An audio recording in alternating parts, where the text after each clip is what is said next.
suatu janji Allah yang telah diketahui oleh semua umat manusia, baik yang beriman ataupun yang tidak. Janji itu telah tersimpan kokoh dalam kitab suci Al-Quran dan telah disabdakan oleh Nabi Muhammad SAW, yaitu janji Allah tentang satu hari di mana bumi akan hancur dan langit akan runtuh. Hari dimulainya fase kehidupan baru. Bumi tak lagi bertanah, namun berganti dengan unsur benda sejenis perak, sebagaimana firman Allah, pada hari bumi diganti dengan bumi dan langit yang lain. Al-Quran Surah Ibrahim ayat 48. At-Tabari dalam tafsirnya menukil riwayat dari Ali bin Abi Thalib. Beliau menafsirkan ayat ini bahwa bumi menjadi seperti perak dan surga seperti emas. Dan semua cerita dan kisah di dunia, seperti bahagia, sedih, kaya, miskin, kuat, ataupun lemah, akan berakhir ketika trompet pertama telah ditiup. Itulah hari kiamat.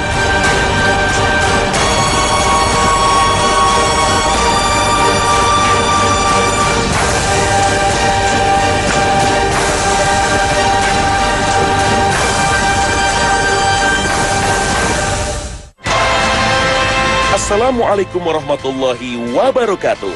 Selamat pagi pemirsa. Kembali pada pagi ini kami berbagi kepada Anda semua wawasan dan pengetahuan yang sejalan dengan tuntunan Al-Quran dan hadits. Kedahsyatan kiamat sulit untuk dibayangkan secara detail. Hal ini menandakan bahwa kiamat benar-benar peristiwa kehancuran yang sangat mengerikan. Kita tak bisa membayangkan kengerian dan kedahsyatan itu kecuali dari sumber yang akurat, yaitu kitab suci Al-Quran. Gempa kiamat yang sangat kuat misalnya. Dalam bayangan manusia, gempa ini getaran bumi yang merobohkan bangunan atau membuat tanah retak atau terbelah. Gempa kiamat jauh lebih dahsyat dari yang dibayangkan manusia dari peristiwa-peristiwa alam yang terjadi. Allah berfirman, apabila bumi digoncangkan dengan goncangan yang dahsyat dan bumi mengeluarkan beban-beban berat yang dikandungnya. Goncangan gempa yang sangat kuat dan dahsyat mengakibatkan bumi mengeluarkan seluruh isi di dalam perut bumi, memuntahkan apa saja yang tersimpan di dalamnya. Allah berfirman, ingatlah pada hari ketika kamu melihat kegoncangan itu. Lalailah semua wanita yang menyusui anaknya dari anak yang disusuinya, dan gugurlah kandungan segala wanita yang hamil. Dan kamu lihat manusia dalam keadaan mabuk, padahal sebenarnya mereka tidak mabuk. Akan tetapi azab Allah itu sangat kerasnya. Al-Quran Surah Al-Hajj ayat 2. Tidak hanya bumi yang bergoncang dan diratakan, bahkan langit pun runtuh atas kehendak Allah Subhanahu wa Ta'ala. Allah berfirman, apabila langit terbelah dan patuh kepada Tuhannya, dan sudah semestinya langit itu patuh. Al-Quran Surah Al-Insyiqaq ayat 1 hingga 2. Galaksi raya yang begitu luas, yang sampai saat ini luasnya masih menjadi misteri dan teka-teki, pada hari kiamat akan mengalami kehancuran. Bintang-bintang akan berjatuhan dan porak-poranda. Ledakan-ledakan bom yang biasa terjadi dalam peperangan manusia tak sebanding dengan ledakan maha dahsyat dari bintang-bintang dan planet-planet yang bertabrakan. Allah berfirman, apabila langit terbelah dan apabila bintang-bintang jatuh berserakan. Al-Quran Surah Al-Infitar ayat 1 hingga 2. Itulah akhir cerita kehidupan di bumi, kisah yang berakhir secara tragis. Jika demikian jadinya kelak, kenapa kita begitu mencintai kehidupan dunia ini? Allah menciptakan langit dan bumi ini hanya sebagai tempat persinggahan sementara untuk umat manusia. Kehidupan selanjutnya kelak yang lebih kekal adalah kehidupan baru yang lebih indah dan bersih dari dosa dan kelaliman, yaitu kehidupan alam akhirat.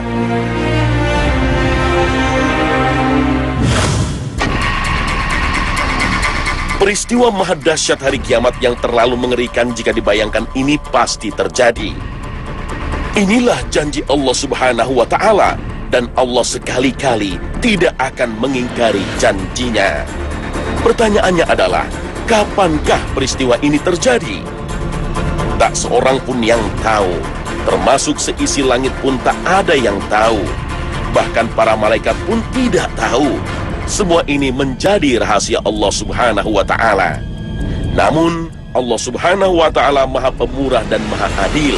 Sebelum kiamat tiba, Allah Sang Pencipta terlebih dulu memberikan peringatan kepada manusia agar mereka tidak lalai dan menjadi durhaka. Karena terkadang manusia pada umumnya akan tergerak hatinya dan lebih fokus bila diberikan ancaman dan peringatan. Allah berfirman,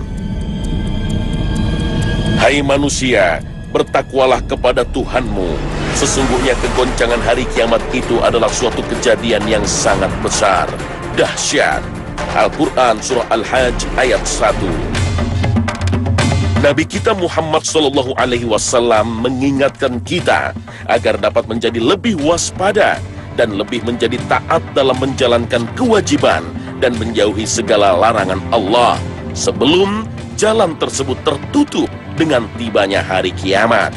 Nabi bersabda, "Lekaslah kalian berbuat kebajikan sebelum datang 6 peristiwa: Dajjal, asap, binatang melata dari bumi, terbitnya matahari dari tempat tenggelamnya, kiamat, dan kematian kalian."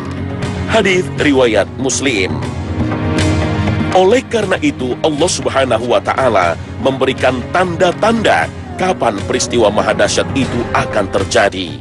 Tanda-tanda itu pun juga diberikan Allah secara bertahap agar manusia selalu ingat akan Tuhannya. Dari tanda-tanda itu kemudian para ulama membaginya dengan 2 bagian, tanda kecil dan tanda besar. Tanda-tanda ini sebenarnya hasil ijtihad para ulama semata dari dalil-dalil yang ada. Karena baik ayat ataupun hadis yang mengungkap tanda-tanda itu tidak mengemukakan secara rinci. Menurut para ulama, tanda-tanda besar dekatnya hari kiamat terkumpul dalam hadis riwayat Muslim.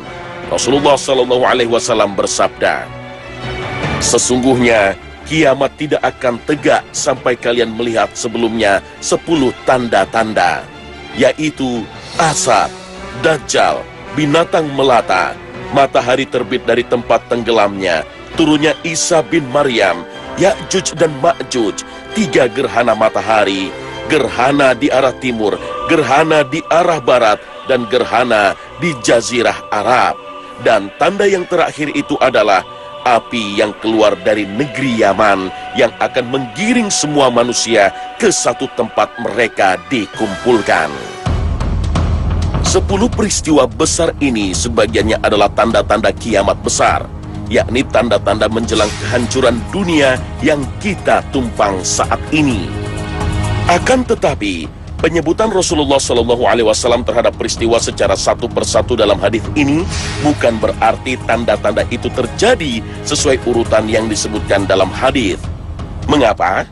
Karena masih banyak riwayat hadis lain yang menyebutkan tanda-tanda kiamat besar yang urutannya tidak sama urutan dalam hadis ini.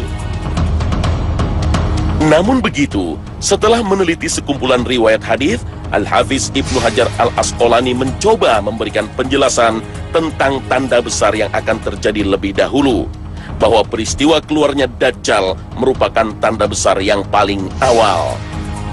Tanda ini menampakkan perubahan keadaan secara global di seluruh bagian penjuru bumi. Perubahan itu akan berakhir hingga wafatnya Nabi Isa bin Maryam. Sedangkan terbitnya matahari dari tempat tenggelamnya adalah tanda besar yang paling utama. Tanda ini menampakkan perubahan global di langit. Perubahan langit akan berakhir hingga kiamat terjadi. Menyimpulkan dari berbagai riwayat hadis pula, keluarnya binatang melata dari bumi dimungkinkan akan terjadi pada hari di mana matahari akan terbit dari tempat tenggelamnya. Maka dari itu, kemunculan Dajjal kelak di akhir zaman adalah awal dari perubahan dunia secara menyeluruh, terutama dalam persoalan agama. Pada saat itulah, iman semua kaum muslimin diuji dengan ujian yang paling berat. Dajjal diberikan oleh Allah berupa kekuatan yang sangat luar biasa. Bukan seperti bayangan kita akan kekuatan besar Superman atau seperti kesaktian Aang Avatar. Namun kekuatan Dajjal jauh melebihi semua angan-angan dan bayangan manusia. Kehebatan Dajjal disebutkan dalam beberapa riwayat hadis yang sahih membawa surga dan neraka. Namun hakikat surganya adalah neraka dan hakikat nerakanya adalah surga.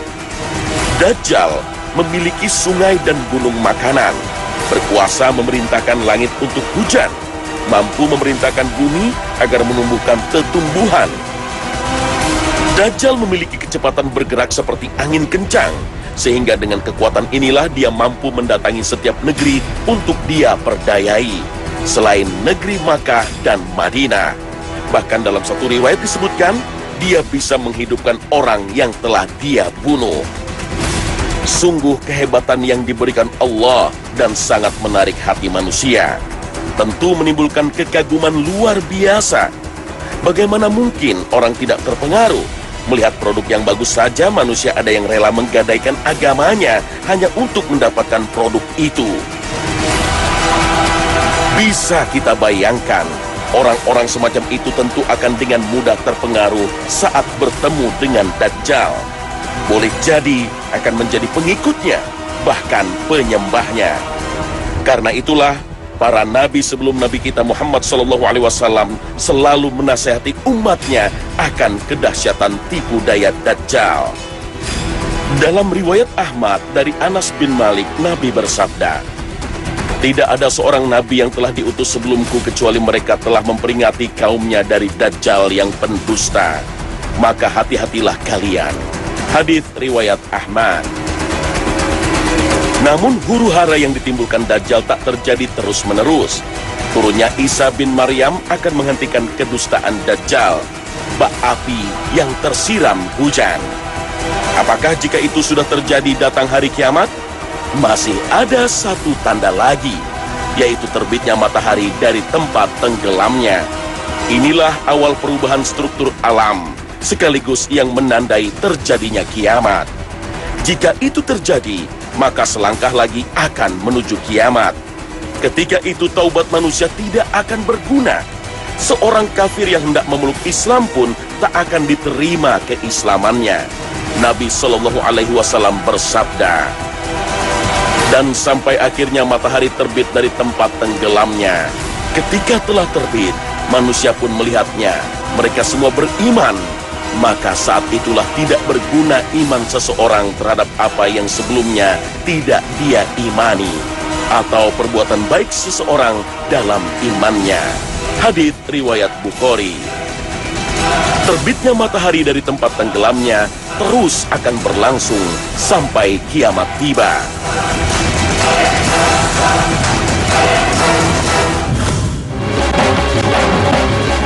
Jika semua tanda-tanda besar kiamat telah terjadi, maka akan muncul satu tanda terakhir, yaitu keluarnya api dari arah negeri Yaman.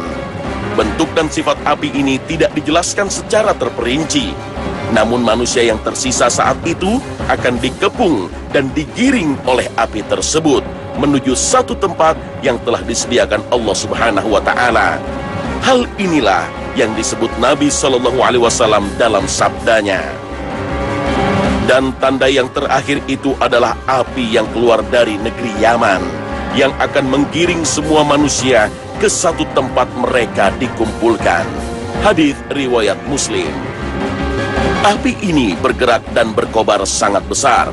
Jika terlambat bergerak, pasti akan dilahapnya. Dalam banyak riwayat hadis disebutkan bahwa api ini membakar segala penjuru bumi dan menggiring manusia ke satu tempat, yaitu ke negeri Syam. Di negeri Syam ini, seluruh manusia dikumpulkan Allah Subhanahu wa Ta'ala sebelum kiamat terjadi. Negeri Syam yang dipahami oleh masyarakat zaman Nabi adalah kawasan Suriah, Yordania, Libanon, dan Palestina. Dengan begitu, di kawasan itulah manusia kelak akan dikumpulkan menjelang kiamat. Jika manusia telah berkumpul di negeri Syam, inilah akhir dari segala cerita yang telah dipahat oleh manusia di dunia. Semua akan musnah. Semua akan berakhir tragis dan memilukan serta menakutkan.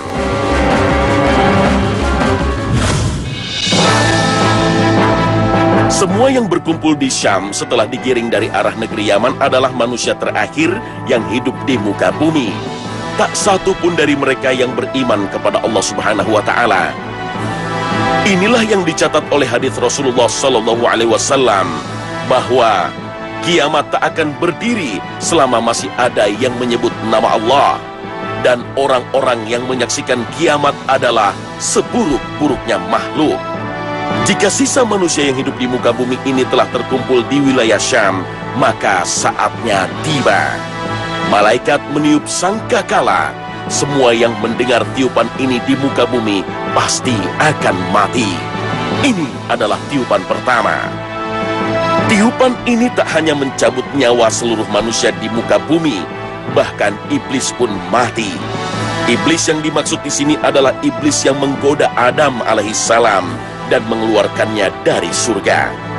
Hal inilah yang disebut oleh Imam As-Suyuti dalam tafsirnya, menukilkan satu riwayat bahwa iblis mati dalam tiupan pertama ini. Dan jarak antara satu tiupan dengan tiupan lainnya sebanyak 40 tahun. Dulu iblis pernah memohon kepada Allah Subhanahu wa Ta'ala agar usianya dipanjangkan. Dia meminta waktu penyiksaan atas dirinya ditangguhkan sampai hari kiamat, sebagaimana dijelaskan dalam Al-Quran.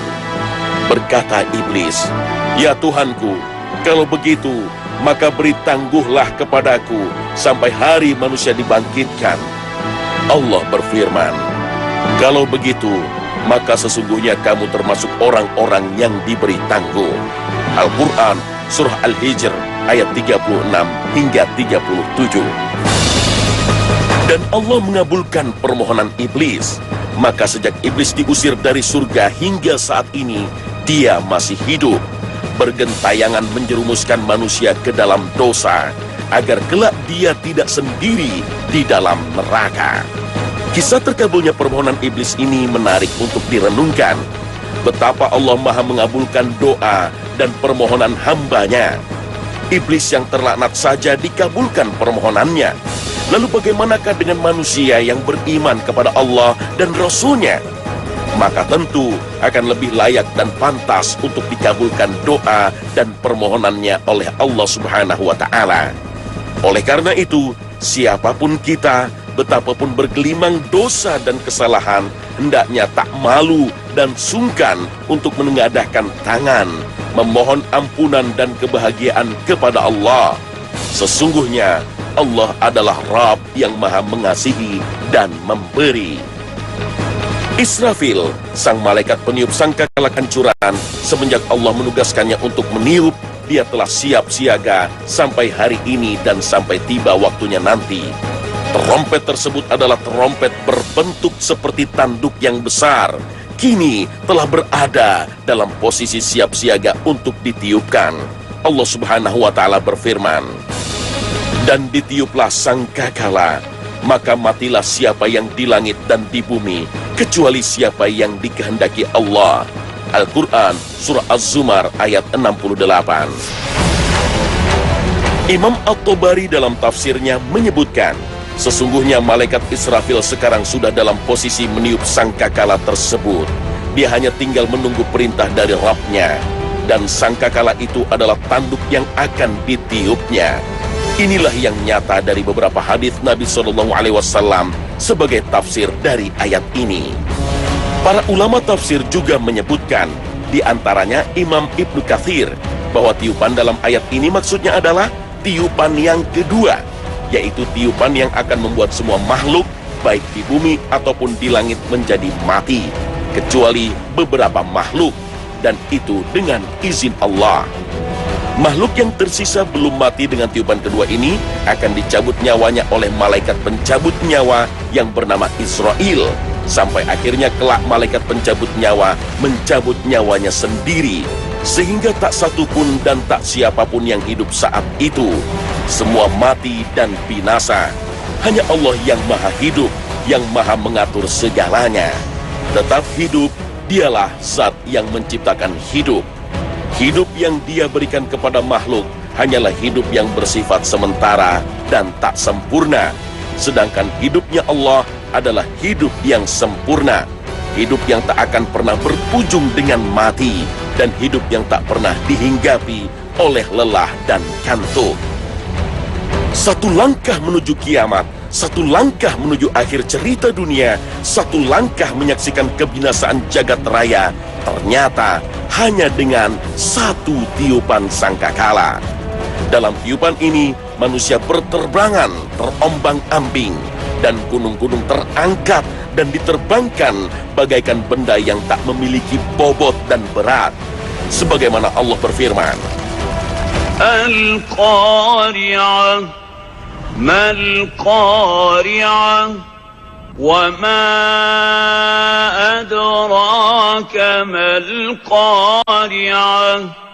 يوم يكون الناس كالفراش المبثوث وتكون الجبال كالعهن المنفوش.